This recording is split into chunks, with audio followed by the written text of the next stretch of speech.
My name's Sean Wilson. I'm an actor, a self-taught chef and a proud northerner.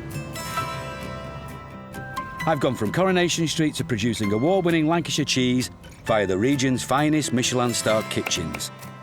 Northern grub is my passion, and I like to think that I know everything there is to know about it. Go on. Yay!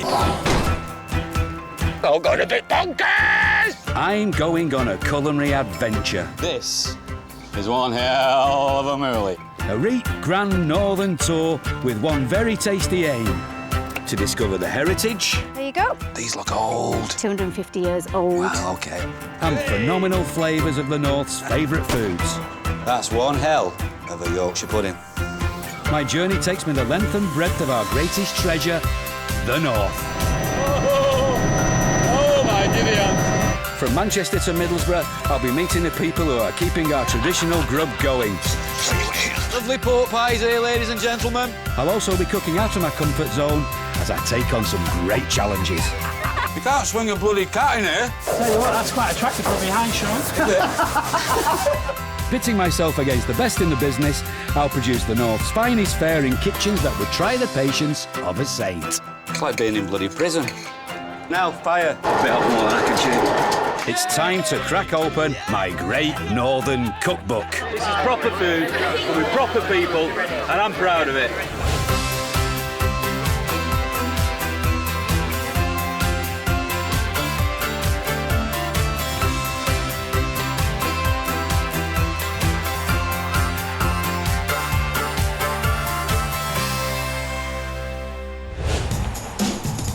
First stop on this leg of my northern food adventure is Netherton, just outside the city of Huddersfield, which should not be confused with the other Netherton in West Yorkshire. Things were so much easier when that one near Wakefield was called Nether Shitlington. Your guesses are as good as mine as to why they decided to change its name. Now, I like to think that I make a good pie myself, but the question is, will they agree? I've come to one of the region's most famous, award-winning pork pie manufacturers to go head-to-head in a pork pie bake-off with champion pie maker Craig. I have to make 60 pies that are deemed good enough to sell alongside his at market. It's the pie maker who sells out first who will be crowned the winner. Lovely pork pies here, ladies and gentlemen. First things first, it's time to see what I'm up against. This is Charlie here. Charlie owns this place. Craig's made this beautiful looking pie, which I need to taste. Wow, that's a good crust. Charlie Farley. Thank you. There we go. Let's get stuck in. Wow. Delicious. That crust is crunchy. Tasty. I like your jelly. Jelly's tasty. I think I'm up against something here. You haven't a chance with Craig. Have you been making pies long? 15 years. Oh, Jesus, I've got no chance. Pork pies are a northern staple that would have been a working man's packed lunch when he worked in the fields, although in Yorkshire they go by the name of growlers. They were originally raised by hand using old-fashioned wooden pie moulds, but in the 21st century, mechanisation heralded a pie revolution and the mass-produced factory pork pie was born. Craig thinks I don't stand a chance against his award-winning recipe, but I have a plan. I'm going to do it different, you see. It don't have to be the same. So I'm going to make a more handmade version. I'm going to make my own jelly, try and put a lot of flavour into it. Yeah. And then I've got a few little surprises that are going to go in the middle of the pie. Tough guy. So we'll see, eh? No worries. Look forward to it. Great. Is it just me, or was that a tiny bit insincere? The meat I've got here is 90% pork, 10% smoked bacon. And that's my little difference from Craig's. I'm not putting any rusk in, so mine's going to be quite meaty. Tell us about your last award then, Craig. It was in Ripponden, Pork Pie Appreciation Society, which were a good one to win, one at best. Yeah. So, Yeah. won it 2 years on trot. Not up against much, am I? But I'm going to give it my best shot, and secretly, I think Craig rates my chances. I think he's got no chance whatsoever, and I'm looking forward to rubbing his face in it, definitely. 20 minutes later, and Craig finally decides it's time to get off the starting blocks. Now then, do you think there's going to be enough for both of us there? What, mate? Just perfect, I think. Spot on. Now for the jelly, and I've decided to make mine from scratch, but there's one problem. I need fat. Well, have you got any fat? Frozen though, back fat. And is it frozen in sheets? Yeah. All right, I'll use it. Yeah, I'll just have to break it up then.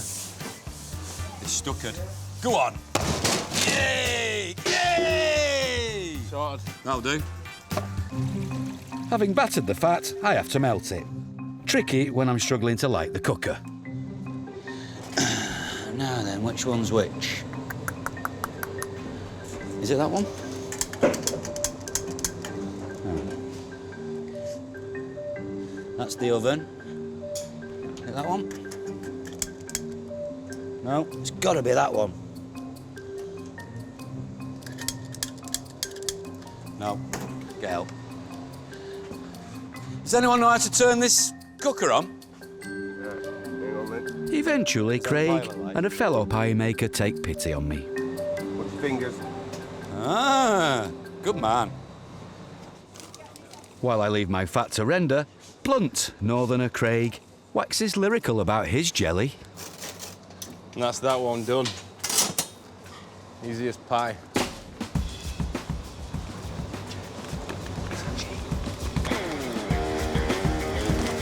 This machine is known as a little champion, and in the right hands can mould up to 450 pie shells an hour. Check that out. And that's all you need. That makes the job easy. Great, crack on. Easy as pie. How long do you reckon it'll take you to make 60 pies? A lot less than it'll take you, probably. Craig's gentle words of encouragement are inspiring. Look at him go. For my pies, I've decided to shun the traditional and go experimental by adding beetroot, pickled onion and piccalilli. It's a risk, because if the flavours don't work, I won't get the all clear to sell them. This is my secret weapon. So, when we're on the stall, I can cut them in half and you'll just see a nice whole beetroot in there. As soon as people see that, they'll be all over it. But taste and looks aren't everything if I'm going to win this challenge. Most important thing when you come to sell something at a market is pricing it right. So I think it might be a little bit more than £3. But actually, it might stick to £3. A round number, so it can go maybe 4 for a tenner. How much do your pies go for then, Craig? Food festival, 150. 150? Yeah.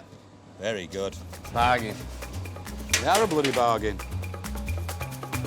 I'm up to my ears, but as always, Craig is on hand with some gentle words of encouragement. Yeah, I think you might have too much in. Too much meat in? Yeah. I don't think so. Do you? No. Not Right. from the way I've made them before. All right. Having listened to Craig's expert advice and thought it over carefully, I've decided to ignore him. Well, I've done them before, and they work perfectly. Because the meat, it's got no rusk in it or anything. Craig has rusk in. So rusk and water, he puts water in it, expands. But mine's mostly meat, so mine's going to shrink.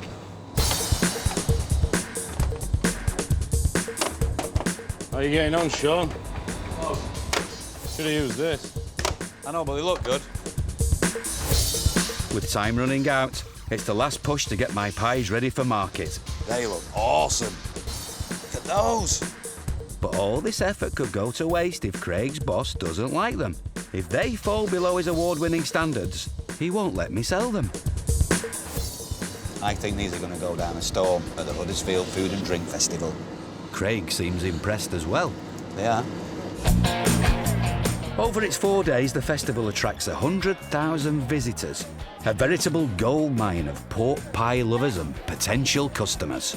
It's the moment of truth. Will boss Simon give me the all clear to flog them? If he doesn't, I'll have to give them away, and that means that Craig will win the challenge by default. First up is my pie with pickle. Taste pickle. Yeah. Taste of pickle, there's a bit of sweetness in there. Good. Pastry's a little bit moist and That's rubbery. the moisture out of your pickle that's Right, okay. made walls a bit soft. Right, okay. Try the beetroot. We don't say beetroot, do we? Beetroot. Beetroot. It's attractive, I like the colour. It's Yeah, nice, do you? isn't it? When you cut into it, Yeah, and it doesn't shrink either. No. I like that one. Yeah? That's better. Is Nice it? balance of flavour there, yeah, I agree. Right, okay. Last, but hopefully not least, is the piccalilli. I'm Yeah, going now. I've got a bit more piccalilli, yeah. Nice balance. Has it? Fantastic. So, boys, what's the verdict? Are they good enough to sell? 2 of them are. Yeah. Harsh words. Will I make it to market or not? They're all pretty good. We're just saying that some are better than Absolutely. others. So I think, yeah, let the public try them. It's a food show. I'm not sure whether that was good or bad, but it seems I've got the all clear to sell. Now it's down to the public to decide. Whoever sells out first wins. Bring it on. Let battle commence. Don't be shy, ladies and gentlemen. Come on in. Come and say hello. Lovely pork pies here, ladies and gentlemen. Hinchcliffe's award-winning pork pie. Hey! Freshly made this morning. Well, £2 each or 3 for a £5. Giving them away. After discovering that Craig was selling his pies for a mere £1.50, I've decided to drop my prices to a more competitive level. There you go, £2, please. Craig remains unmoved. We've got 3 pies, this, that and the other. You look like you fancy a bit of the other. What do you fancy, that? Oh, this? That. A bit of that. I think he's doing all right. I think he's got a gift at gab more than out. People seem to like his pies, so he's doing all right. The best pies I've ever had. Best pies you've ever had? Without a doubt. Wow. You're not just saying that, are you? Just saying that, no. I'll be with some pickle. While I'm soaking up the compliments, Craig's racking up the sales. There's your £3. £3 there then, please. Thanks a lot. How you doing, Craig? Not bad. Good. How about you? Oh, I've just sold all the beetroots. How's your chutney one going with pickle? Actually, going quite well. Is it? Not as well as the beetroot, Nah, to be fair. sold it, innit? Are you all right? 3 of them ones for a £5. These are £1.50 each. These are cheaper and better. Just when I think things can't get any worse, I've got visitors. I'm Peter Charlie from the Pork Pie Appreciation Society. You never are. I am, and my colleague, Mark Travis. Hello, Mark. You okay? Hello. Oh, it's the How are pie you? police. The Pie Police, yeah. Oh, no. What have we got? What have we got? The Pork Pie Appreciation Society was formed in 1982, in all places, a health club. And they taste over 1,000 pies a year. What will they make of mine? Very tasty meat. Yeah, thank you very much. Seasoned well. Yes. The difficulty is your jelly hasn't set. Well, it's obviously going to go in your fridge when you get it home. Well, no. Let's not, no. Don't put your pork pie in the fridge. Pork pie in the fridge. No pork pie in the fridge. Oh, well, I do. Takes the flavour away. Right, okay. Keep it there, but you need it warming up at room temperature to Okay. it. So it's going to drip down your trousers, this, so you want set jelly. Could do with a bit more pepper, I think. Okay. But it's a good effort. Thank It's you very unusual. much. Is it unusual enough to be good? Oh, I think it's good. I think it's very good. Well, thank you very much, boys. Pleasure. Okay. Thank you. Thanks for your time. With Craig and my sales neck and neck and the festival winding up, it's time for the final push to the finish line. 5 more pies left now, ladies and gentlemen. Going like hot. Pies. There's 2. £4, please. £1.50 there then, please. Cheers. £4, please. £1.50 there then, please. There you go. Thank you very much. Cheers. Come on, ladies and gentlemen. I've got my last pie on the table. I've got 2. You haven't got 2. I have. Oh, it's the race. It's the race off. Last 2 Come on, pies. ladies and gentlemen. Just save them Who'll there, give me make that one £2 look for too this £5 pie? Who'll give me £2 for this? Thank you very much. You will enjoy. Thank you, people of Huddersfield, for buying all my pies. I'm sold out now. Bespoke wins every time. We know that, don't we? Put your hand there. Great, it's been cracking. Really good. Well done. All right, I hope you learned something. You're joking, aren't you?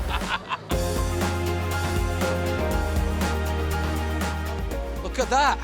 Proof that I do make good pork pies. And I'm not telling porkies.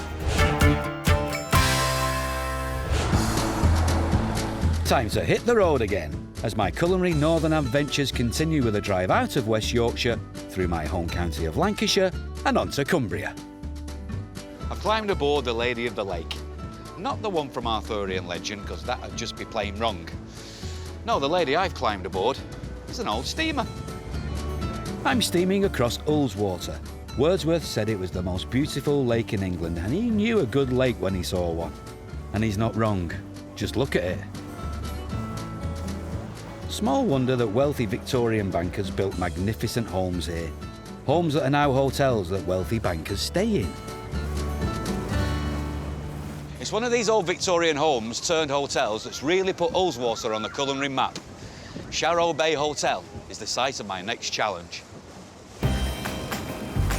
At this Michelin-starred hotel, the North's favourite dessert, sticky toffee pudding, was invented over 40 years ago. It gave boring old-school dinner desserts a gastronomic makeover. Out went the slab of solid sponge drowning in lumpy custard, and in came the moist slice of northern loveliness covered in toffee sauce. This is the challenge, OK? Sticky toffee pudding. I'm going to make a sticky toffee pudding, but I'm up against two master sticky toffee pudding experts. We have Paula here, who's the head pastry chef, and if that's not enough, we have Jean Johns here from the award-winning Cartmel Sticky Toffee Pudding Shop. Jean's been making sticky toffee puddings now for 25 years. Paula's worked here for 7 years, and I've practiced this 3 times, so we'll see. OK then, girls, may the best pudding win. Let's go.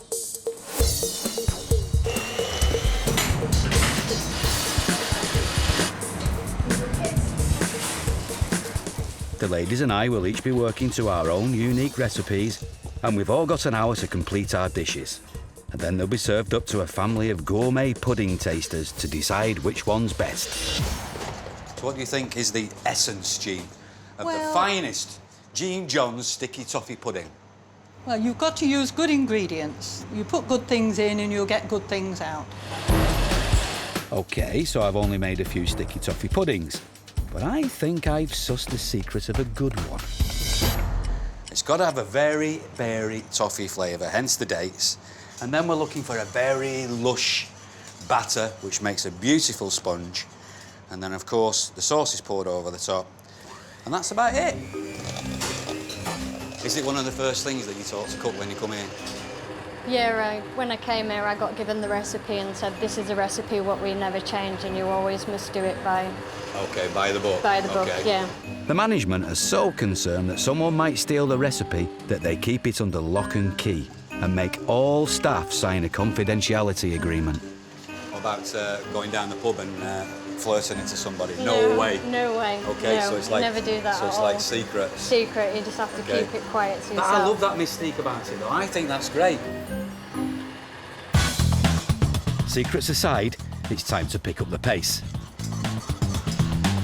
Any chef will tell you that changing a recipe, especially a popular one, can lead to disaster. And guess what? That's just what I'm about to do.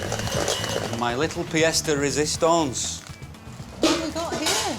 I've got some cinder toffee. Cinder toffee. Ah. That's a new slant on it. That goes in the common or garden crunchy bar. And that's what I'm using in my batter. Just for that extra toffiness. Have you never seen it like that, girls? No. Does the cinder toffee dissolve into the mix? Ah. He's not telling. Last but not least, my pudding joins Jean's and Paula's in the oven. Here's hoping I'm right about how long it's going to take to cook. 30 minutes, girls. So you might be waiting for me. Oh, here we go. 20 minutes on the clock, and Paula's annoyingly perfect puddings are done. That's ready. Are we happy? Yep. Very good. Jean's close behind. I'm not feeling too happy about this job at all. Look at those, there's not much in them at all. Oh, look at the springiness. Fantastic. She's looking good. Mine, on the other hand, is not. Mine's not made yet, and it's been in for 50 minutes. And I'm wondering why. Why? I'm worried that the cinder toffee is slowing down the cooking process. But I need to get on, so I turn my attention to the toffee sauce.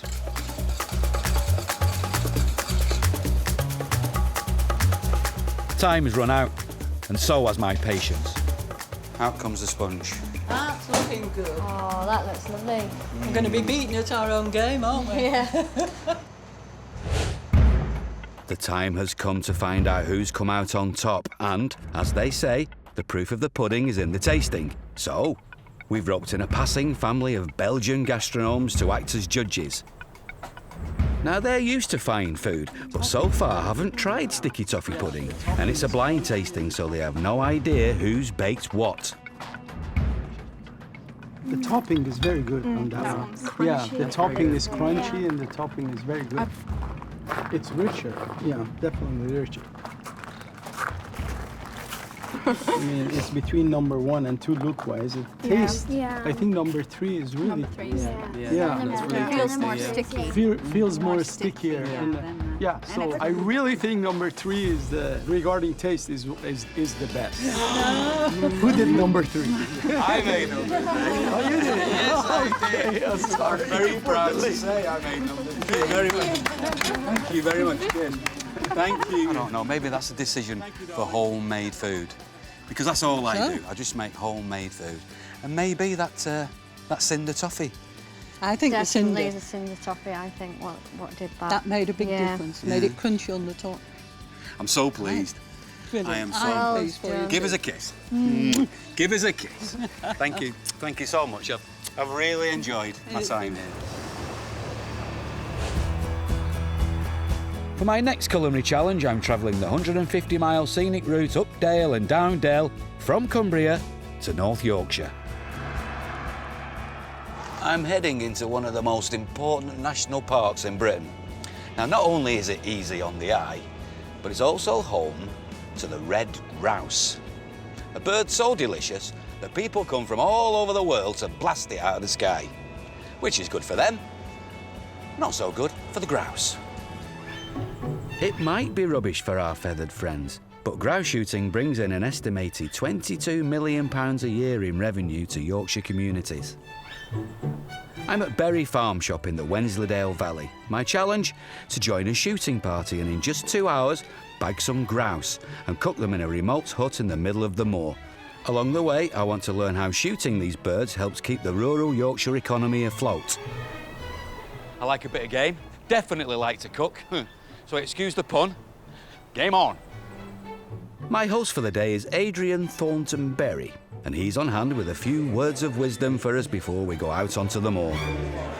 Welcome to the Wensleydale Grouse Shoot. Most important thing about today is that we all get away without anyone getting shot. So safety is obviously paramount. The 2 key things is, please, when you get to your butt, could you practice swinging and dry mounting, taking the gun out the shoulder and turn around and shoot behind. Second, other important thing is for the beaters, that we will sound whistles, which means no shooting forward, okay? Right, let's go and get our boots on. Let's go. The red grouse is a bird unique to the UK. It lives wild, mostly on the heather moors of the north of England. Grouse fly at speeds of up to 80 miles an hour, and since Victorian times, shooting them has become a popular sport, not least because it requires skill to do it. This doesn't bode well, but thankfully, Adrian's asked Will, a shooting instructor, to hold my hand. He loves shooting grouse but hates eating them, so persuading him that they taste great is all part of my challenge. Come in, they'll either go over the beat's head or they'll come this way. If they go back over the beat's head, they're gone. If they come through, it'll be after the whistle's gone. So we can only shoot them behind. I can hear them. You can see them. Yeah, can see them on the hill. How exciting. This is the thrill of it, the anticipation. From the left. Going next door. Yeah, missed it. Come here. There's one. Front, yeah, have a go. Take a cut. Well done. Gone up. And again, here we go. Where? Come in quick, don't they? They move. It's electric, I can feel it. Yeah, yeah. Diddle-diddle. Wah, wah, wah. Either these grouse are good, or I'm pretty bad. Either way, I've hit nothing. It just shows what a fighting chance they get. Yeah. Well, with them being 100% wild, the one main safety defence that the grouse has is its speed while it's flying. The whistle's now gone, Sean. Beaters are too close in for us to shoot in front safely. There would be a risk of harming one of them, and they don't like it. They tend to go home at lunch if No, you they do that. bloody well don't. Grouse are very territorial birds, so they've come off that ground behind them. Tends to stick to their own area. They've come straight through the butts. And they want to they've go gone back. They'll want to be back on there. So, after a bit of brisk beating, the grouse are heading our way again. Oh, time to reload. As we said, that's it. Here you go, shoot him now. Son of a that was a good Yeah, one. no, it just sneaked up on us, didn't it? Son of a that was close. Can't believe I missed that one. Don't worry about it. I mean, just can't believe I missed it. This is great. It might be great, but I'm not. And there's just no catching these grouse. I think it's fair to say that I've failed the first half of my challenge quite spectacularly. If the other guns don't get lucky, we're going hungry. OK, there you go. Have you got anything, Sean? No, I haven't. I'm Adrian. sorry to hear that, but I've got you something. Nothing to declare. All right, well, there's some lovely heather flower, look, and that's what the grouse lives on. They've got UV eyes, so they can see the different shoots that have the right nutrients in. Well, that's ever so nice of you, Adrian. Yeah, I didn't know you thought as much of me. Do you? Will you be able to use that later on? Yes, absolutely. I'm going to use it, hopefully, to adorn the plate. What have we got there, Will? Two braces. Oh, look at those, aren't they beautiful? Aren't they beautiful? Look at the plumage. Yeah. The important thing for us to manage the stocks is we want to shoot the old birds because they're the ones that obviously aren't as fit to survive the harsh winters. Yeah. Well, there's nothing wrong with an old bird every now and again, Adrian. I'll take your word for it. Eh?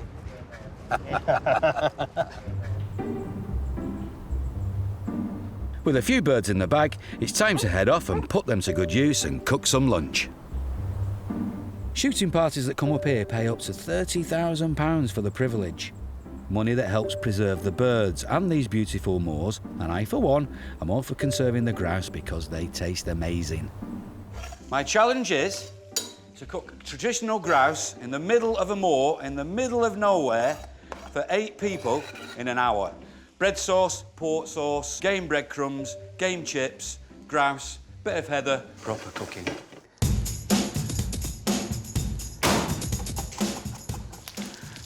First time I ever tried grouse, 20 years ago. Saw it on the menu and was absolutely blown away with the flavour. For anybody that likes meat, you should try grouse. I'm serving the grouse with a sauce using wimbres, a wild fruit native to these moors, which form a staple of the grouse's diet. It's very, very juicy and sweet. Oh, it's lush.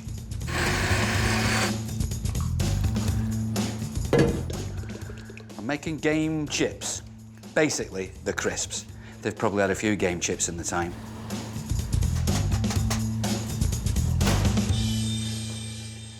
With things well in hand, the shooting party approach, though they're not all looking forward to my grub. I'm not a massive fan of grouse, to be honest, Adrian. I find it a bit too gamey. I've never been a huge... But Will, you like shooting grouse? I know I like shooting grouse, and I should like eating them, but I'm sure Sean will turn me. That's my challenge, and I'm rising to it. Here goes nothing. Now, what I suggest is that you just pick it up, fingers, right, on your plate, dip it into the bread sauce, dip it into the breadcrumbs, dip it into the port sauce, and scoff it down. Choose your weapon. Oh, yeah. Yeah? Good? There's a lot going on there. There is. It's tasty. Well, Yeah, fair enough. Oh, I do like bread sauce. do you not like it? No, it's very, very good. Oh, is it? Thank you, yeah. So, Will is convinced. But how about the grouse veterans in the party? Can you taste the moor in the grouse? Can we taste the moor in the grouse? Full of ling. Yeah, ling. Ling. That's the local name for heather. A Yorkshire word for a Yorkshire bird. The grouse are on the RSPB orange list, which means their survival is threatened. But Adrian believes the shoots play a vital role in keeping stocks at a healthy level. We only shoot them where there are sustainable enough birds to shoot.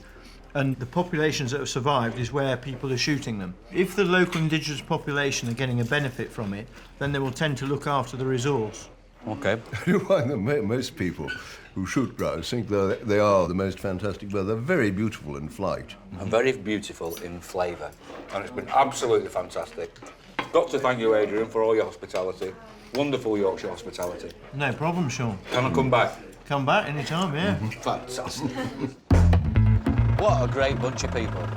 I've had a great day, but I think I'm going to get off this moor before the weather gets worse.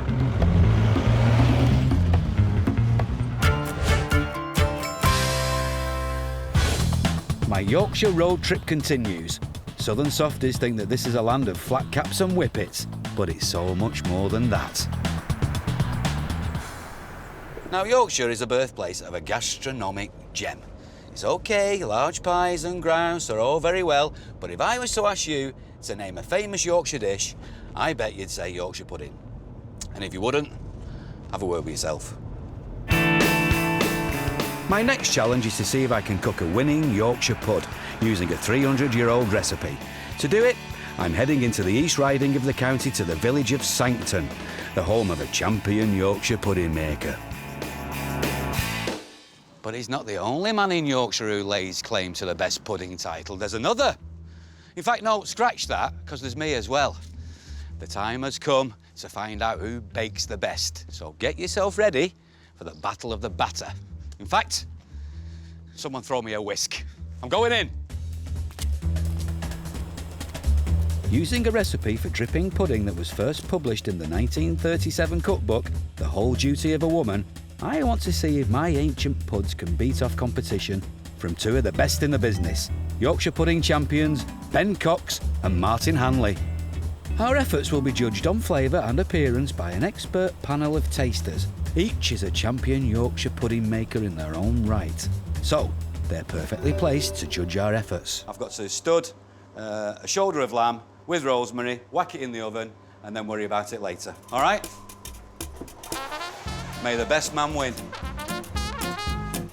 The original recipe would have been cooked in a pan underneath a shoulder of mutton. It got its name dripping pudding because the meat juices oozed out onto the batter below. Boy, oh boy, is it warm in here, Ben. Get used to it, it's going to get hot in a minute. In Georgian times, meat was the preserve of the rich. But to give the servants a taste of what they were missing, they were given batter pudding flavoured with meat juices. Now, things are done very differently, and I'm desperate for my old recipe to win. Time to sound out the competition. So, you've kind of stuck to tradition there, Ben. You're using goose fat. Yeah. Obviously for flavour. And Martin, you're using... beef dripping. That's what I would normally use. Decent flavour.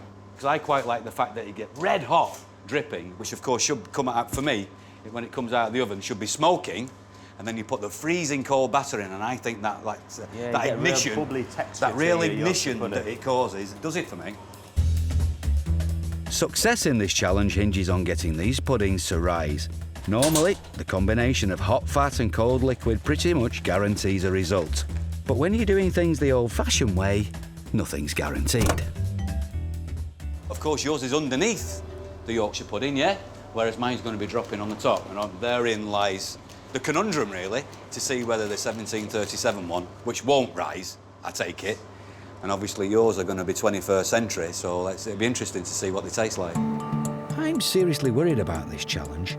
Not only am I up against two of the best in the business, but I've got a recipe that could come out of the oven as flat as it went in. My mother-in-law taught me how to make Yorkshire puddings. As she did the last sort of beating, she just turned the cold water tap on and did that and turned it off again and beat this through and then straight into the... and they literally went shh, like that. Back in the kitchen, I'm still feeling nervous. But my recipe does have one built-in advantage.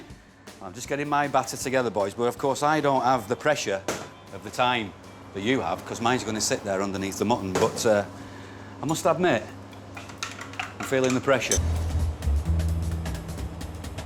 Excuse me, boys, I'm going to be mixing with my brand new 2012 mixer. In the past, upper-class households would have had servants to do the mixing. I'm using modern technology, but even with an electric whisk, I'm running behind. Come on, Sean, we're ready to win the oven. Right, OK, let me have a look at the fat situation. The next stage is crucial. If I'm going to stand any chance of my pudding rising, the quantity and temperature of the oil has to be perfect. It's not created tons of fat, but I'm going to stick to the recipe. This is what it says. Well, the moment has come. My pudding's almost ready for the oven, and my heart's in my mouth. Will it rise? Come on, 1737, do us a favour. Well, mine's in, but I want to check out the competition. Only 3/4 full. Yeah, you need the little edge just to give it the straight edge coming up. I love the old trays. Look at them. Those trays are well used. One thing you shouldn't do is wash Yorkshire pudding trays. The tension is mounting. The 21st century puddings are in, and within minutes they're rising beautifully. Mine, on the other hand, is still as flat as a pancake. The clock's ticking. I'm starting to sweat, and outside, the judges are waiting. Taste is a very personal thing, isn't it? And it's whether they've risen or whether they're stodgy. Yes. These judges have high standards, and I'm just hoping that I don't disappoint. The boys at the bottom, they look like beautiful championship Yorkshire puddings. But mine's decided to grow into a castle. Look at the size of these. I think it's on steroids. I am stunned. My old puddings exceeded expectations. The thing is, now it's risen, I want the judges to see it in its full glory. When we take them out of the oven, should we get them out there as fast as we can? No rush. There's no rush? Man will come out crisp on the bottom. Right, OK. And well, so we'll bloody mine then. Crunch sign. First pudding out of the oven is Martin's. No soggy bottom there, mate. No. Next, it's my turn. I normally rise to the occasion. Oh, my giddy aunt. Tell you what. That's one hell of a Yorkshire pudding. That's one hell of a Yorkshire pudding. I think this is a great recipe. Well, I never. There we go, boys. And the flower pots. OK, let's go and face the music. I think that's the best. Heavens above. Very welcome, girls. Right. First under the judge's microscope is Ben's pudding, with its herbs and veg stock flavouring. Oh, this one's swimming in grease in the middle. It's almost like choux pastry, this one. No, it's got The flavour very nice. Yes, tastes good. Next up is Martin and his goose fat flavoured puds. This one here is just like I always expect Yorkshire puddings to be. Tastes very, very good. Yes. Beautiful. Last but hopefully not least is mine. When it arrived at the table, the aromas from this one were absolutely wonderful. The colour of that is amazing. Lovely crusty bits in the middle. I think it's had the beef dripping onto it, which is the old-fashioned way. While it was cooking, Yes. The edges and how it's curled. This is... It's almost perfect. It's perfect. It's the moment of truth. Has my 1737 recipe triumphed over its modern cousins? How are we doing, ladies? Girls. How are we doing, ladies? Hi. We made some decisions. Well, they're all very nice. It was the aroma that came off this one to start with that actually sort of just hit us. The crispy bits on the bottom of this one that sold it to us. Absolutely fantastic. Absolutely. Meaning? Meaning it's the one. Yours is the winner. No way! That's yours. No way! It was the crispy bits. It was the... Oh, Mason, I've got that shiver up my back again. Yes, everyone's been doing that. Martin. As I say, with onion gravy, it would have been a feast fit for a king. I'm absolutely delighted. To have beaten off competition from two of the finest Yorkie chefs is a real accomplishment. Now, that just goes to show that the old recipes are the best. So, that's it. Over the past 4 weeks, I've travelled the north from coast to coast. I've discovered the heritage and fantastic flavours of the north's favourite grub. Fish and chips, a la great Northern Cookbook. There have been highs. It ain't about this. It's about this. And lows. Now, fire. Taking the I can't believe you meant to eat that. But it's not just been about northern food, it's been about great northern people and great northern communities. The perfect ingredients for a great northern cookbook. I'm just so proud of him.